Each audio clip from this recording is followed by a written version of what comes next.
My friends, welcome to my daily diary segment. Pro-life leader Frank Pavone here in a celebration of the work that you continue to support, that we continue to do, and that I delight in every day. And in the spirit of transparency, I share with you in these daily diary videos exactly what I did each day.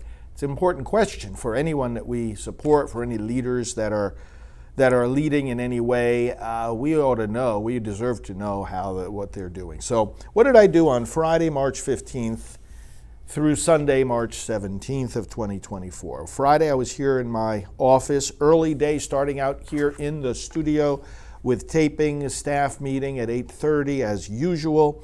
And then in the morning, a combination of work at my desk, I'll tell you some of the topics I had to deal with, and interacting with the staff, always strategizing in these meetings. It might be a 5-minute meeting, but we come up with an idea that leads to months and months of work and projects reaching more people with the pro-life message. So whether it's with our social media team, our fundraising team, our correspondence department, our production team, video team, or executive team. So I'd be here, when I'm here in the office, I'm constantly intersecting with all these different departments and pouring fuel on the flames, if you will. They're already very dedicated and hard at work, and I'm there to be the encourager and guide. So what I did was in the morning some various work in regard to, I'm a board member of the Center for Bioethical Reform, so I had to have some communications there. Follow up on the Good Shepherd Project, the online training we do for clergy. Revision of the election prayer that we use every election year. The follow-up on the seminar that we just had for pregnancy centers about the new app about the unborn child, See Baby Grow. Connections with media outlets, giving quotes to reporters, arranging for invitations for future interviews, a lot of work connected with that. A lot of work on our ongoing Pro-Life Women in History project for this month of March, approval for an email going out, and more work on elections, meeting with our election team, and planning for future trips. Of course, always getting invitations to be out on the road, and we have to assess those. At 1 o'clock in the afternoon, I did my a blood donation here in town. Came back from that, had more meetings with staff, such as a 3 o'clock meeting with our production team. Now that's studio production as well as social media development, and our executive director. We were talking about the broadcasting and the content that we are going to share with you for Holy Week. We have a lot of good things that we want to deploy and redeploy. After that meeting, I came here in the studio late afternoon, did a taping of the Praying for America, our daily weekday program, and then went back to my desk and got end-of-day updates from staff and did some writing and preparation, had a quiet evening here at the office, took my daily walk in the evening, and just prepared for the week ahead. I've signed some cards, for example, birthday cards for donors and bishops and so forth. The next day, Saturday the 16th, I did some early work in the morning at my desk.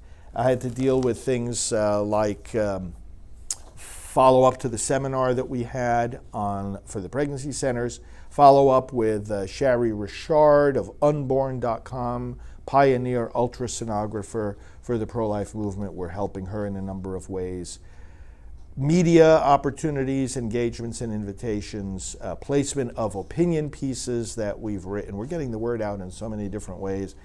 Approval of a voter registration email to go out to our political volunteers, and more on the Pro-Life Women in History project. But then at 8 o'clock in the morning, I got picked up from my office to go to the airport.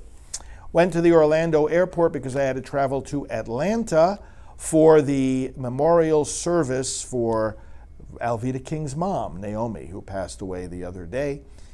So I did my usual work in the car, at the airport terminal, on the plane, and then at the hotel where I was checking in, and then just spent some hours there prior to going over to Ebenezer Baptist Church for the ceremony.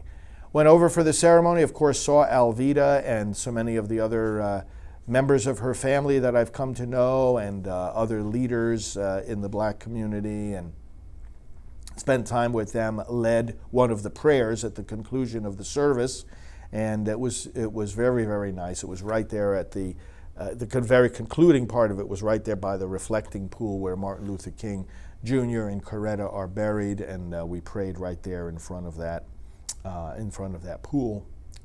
So it was a beautiful service, followed by dinner, and so I ate with the family and their invited guests after Naomi's funeral.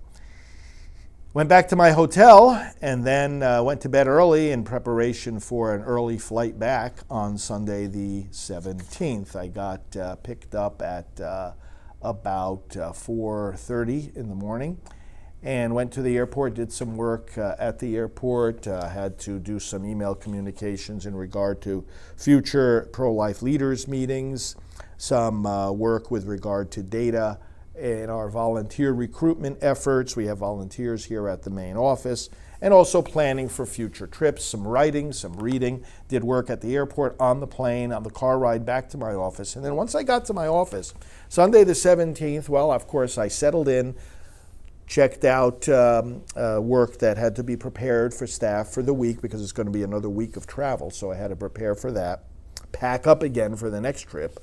And then I had to spend a lot of time here in the studio because I'm going to be away for about a week, and I had to pre-tape a lot of the programming that we put out each day, the scripture reflections, the Praying for America, political programs, other pro-life programs.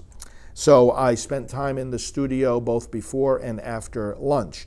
Now, right after lunch in the early afternoon, I had a live Newsmax interview. They wanted to talk to me about the spiritual significance of St. Patrick's Day. I was on with Lydia Serrani, a good friend and host of the program. And then I continued my own taping here and work at my desk. As I finished with the taping, I had to prepare for the next Priest for Life newsletter.